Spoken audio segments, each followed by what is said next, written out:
Streams of ലൈഫിൻ്റെ പ്രഭാത ചിന്തയിലേക്ക് എല്ലാ പ്രിയപ്പെട്ടവർക്കും സ്വാഗതം. ചില ആളുകൾക്ക് നല്ല ആരോഗ്യവും ഇഷ്ടമുള്ള ജോലിയും ധാരാളം പണവും മതിയായ വിദ്യാഭ്യാസവും ഉണ്ടെങ്കിലും അവർ അരിഷ്ടന്മാരായി കാണപ്പെടുന്നു.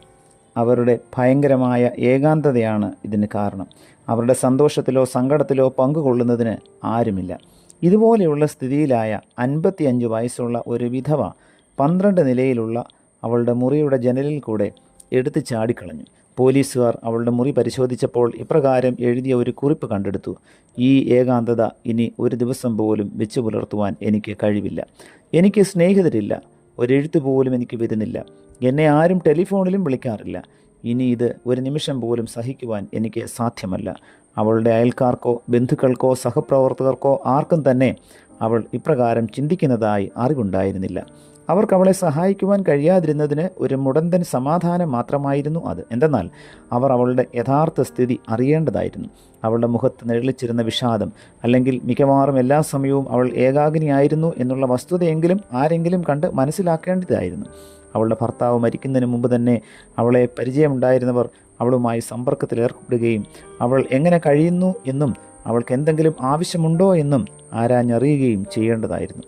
ക്രിസ്ത്യാനികൾ എന്ന നിലയിൽ ഏകാഗികളായി കഴിയുന്ന നമ്മുടെ സ്നേഹിതരുടെ ആവശ്യങ്ങളെക്കുറിച്ച് നാം ചിന്തയുള്ളവരായിരിക്കേണ്ടതാണ്. അവർക്ക് എന്തെങ്കിലും നന്മയുണ്ടാകുമ്പോൾ നമുക്കും അതിൽ സന്തോഷിക്കാൻ കഴിയുന്നു എന്ന് അവർ അറിയുവാനിടയാകണം. അവർക്ക് സങ്കടങ്ങൾ നേരിടുമ്പോൾ നാം തീർച്ചയായും കടന്നു ചെന്ന് നമ്മുടെ സഹതാപവും കരുതലും അവരെ അറിയിക്കണം. ഓരോ ദിവസവും നാം കണ്ടുമുട്ടുന്ന ആളുകളെ ശ്രദ്ധിക്കുകയും അവരുടെ മുഖഭാവം എന്ത് വെളിപ്പെടുത്തുന്നു എന്ന് ചിന്തിക്കുകയും ചെയ്യുന്നത് വളരെ ബുദ്ധിപൂർവമായ നടപടിയായിരിക്കും. അങ്ങനെ ചെയ്താൽ അവരുടെ ആവശ്യങ്ങൾ മനസ്സിലാക്കുന്നതിനും എന്തെങ്കിലും സഹായം ചെയ്യുന്നതിനും നമുക്കും സാധിക്കും. ഏകാന്തത അനുഭവിക്കുന്നവരെ കണ്ടുപിടിക്കാൻ നാം ശ്രമിക്കുകയാണെങ്കിൽ ചിലപ്പോൾ ആത്മഹത്യയിൽ നിന്ന് ചിലരെ തടയുവാൻ നമുക്ക് കഴിഞ്ഞേക്കാം. എല്ലാറ്റിനും പ്രധാനമായി ആ വ്യക്തിയെ കർത്താവായ യേശുവിങ്കിലേക്ക് നയിക്കുവാൻ ദൈവം നമ്മെ ഉപയോഗിക്കാനായിട്ടുള്ള സാധ്യതയുണ്ട്. റോമർക്കെഴുതിയ ലേഖനം 12-ാം അധ്യായം 15-ാം വാക്യം ഇങ്ങനെ പറയുന്നു: സന്തോഷിക്കുന്നവരോടുകൂടെ സന്തോഷിക്കുകയും കരയുന്നവരോടുകൂടെ കരയുകയും ചെയ്യുവിൻ. പ്രിയ കർത്താവെ, നൽകിയ വചനത്തിനായി നന്ദിയോടെ സ്തോത്രം.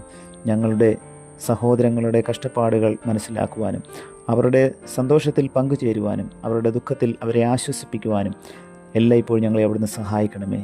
ഞങ്ങളുടെ ജീവിതത്തിൻ്റെ തിരക്കിൻ്റെ മധ്യത്തിലും മറ്റുള്ളവരെ മനസ്സിലാക്കുവാനും മറ്റുള്ളവർക്ക് ആവശ്യമായ കൈത്താങ്ങൽ നൽകുവാനും ഞങ്ങൾക്ക് ആവശ്യമായ ദൈവകൃപ തന്ന് ഞങ്ങളെ സഹായിക്കണമേ.